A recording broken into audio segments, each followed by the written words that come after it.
नमस्कार मित्रों, जय माता दी, जय श्री गुरुदेव, जय श्री राम, हर हर महादेव। आपका मेरे चैनल महामाया एस्ट्रोलॉजर में स्वागत और अभिनंदन। आज हम बात करेंगे ग्रह नक्षत्रों का प्रभाव और तंत्र क्रिया के पार्ट 3 पर। अगर आपने मेरा पार्ट 1 और 2 नहीं देखा है तो कृपया चैनल में जाकर पार्ट 1 और पार्ट 2 देख लें। आज मित्रों चर्चा करेंगे संतानहीनता योग या श्रापकृत संतानहीनता योग। मतलब अगर किसी दंपति को संतान प्राप्ति नहीं हो रही है तो क्या कारण होता है कि संतानहीनता योग बनता है। कई बार देखा गया है मेडिकल रिपोर्ट सही होते हुए भी संतान प्राप्ति नहीं होती, तो इसका क्या कारण है। मित्रों, ज्योतिष में ग्रह नक्षत्रों के द्वारा इस योग को संततिहीनता योग या किसी श्राप का परिणाम जिसके द्वारा संतान का न होना। अब आप कैसे पहचान या जानकारी करेंगे कि आपकी कुंडली में संतानहीनता योग है या नहीं। तो पहला तरीका तो ये है कि किसी ज्योतिषी को, योग ज्योतिषी को आप अपनी कुंडली दिखाकर इस योग के बारे में पता कर सकते हैं। अगर आप मेरे चैनल पे आए हैं और वीडियो देख रहे हैं तो ज्योतिष में 7 प्रकार के श्राप बताए गए हैं जिनके द्वारा संतान नहीं होती और दंपति परेशान रहता है। पहला श्राप है सर्प श्राप। इस श्राप के कारण संतान प्राप्ति होना मुश्किल और कठिनाइयों से भरा होता है। यह श्राप राहु के द्वारा जनित होता है। अगर कुंडली में राहु की स्थिति खराब है और सर्प श्राप योग का निर्माण कर रहा है राहु, तो आपको संतान प्राप्ति नहीं होगी।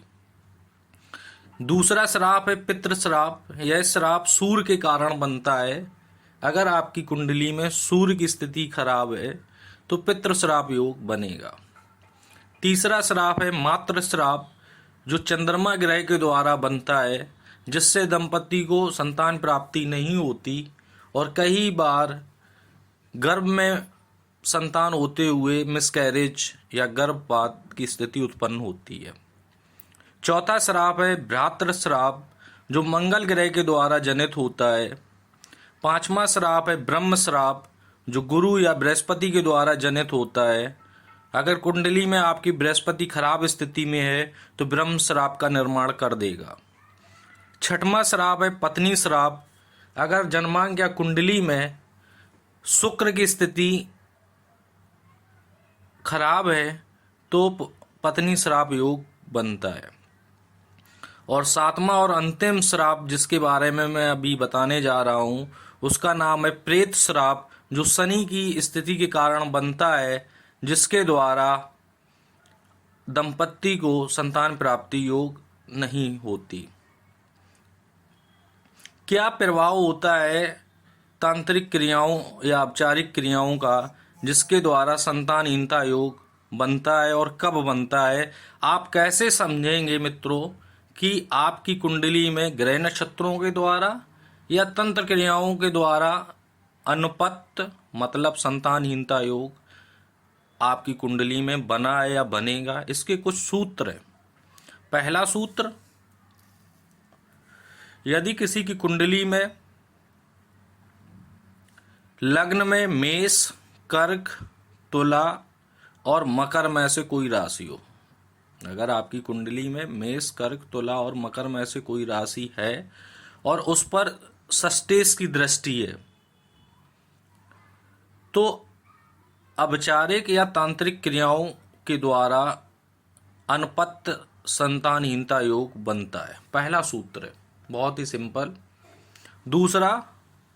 दूसरा सूत्र है, मंगल अगर आपकी कुंडली में एकादश भाव में है तो यह भी संतानहीनता योग का तंत्र क्रियाओं के द्वारा संतान न होने का कारण होता है। तीसरा और अंतिम सूत्र है कि नवम भाव में वृषभ, सिंह, वृश्चिक, कुंभ में से कोई एक राशि हो और सप्तम भाव में मिथुन, कन्या, धनु और मीन में से कोई राशि हो तो संतानहीनता योग या अनपत्य योग बनता है। मित्रों, ये तो थे कारण जिनके द्वारा हम ये पता कर सकते हैं कि मुझे संतान क्यों नहीं प्राप्ति हो रही है। अब नेक्स्ट वीडियो में मित्रों मैं बताऊंगा इनके समाधान उपाय कि अगर ग्रह नक्षत्रों द्वारा अनपत्य या संतानहीनता योग है तो उसका निवारण, तंत्र क्रिया द्वारा अनपत्य संतानहीनता योग आपकी कुंडली में है तो उसका निवारण। मित्रों, अगर आपने मेरा चैनल सब्सक्राइब नहीं किया है तो कृपया करके सब्सक्राइब कर लें। अगर आपको मेरी द्वारा बताई हुई जानकारी समझ में आ रही है, पसंद आ रही है तो चैनल को लाइक, सब्सक्राइब, शेयर करें और कमेंट में जय माता दी लिखें। और अगर आपने चैनल सब्सक्राइब किया है तो बेल आइकन को प्रेस करें, जिससे कि आपको लेटेस्ट अपडेट मेरे द्वारा वीडियो अपलोड की प्राप्त होती रहे। जय माता दी, जय श्री गुरुदेव, हर हर महादेव, जय श्री राम। स्वस्थ रहें।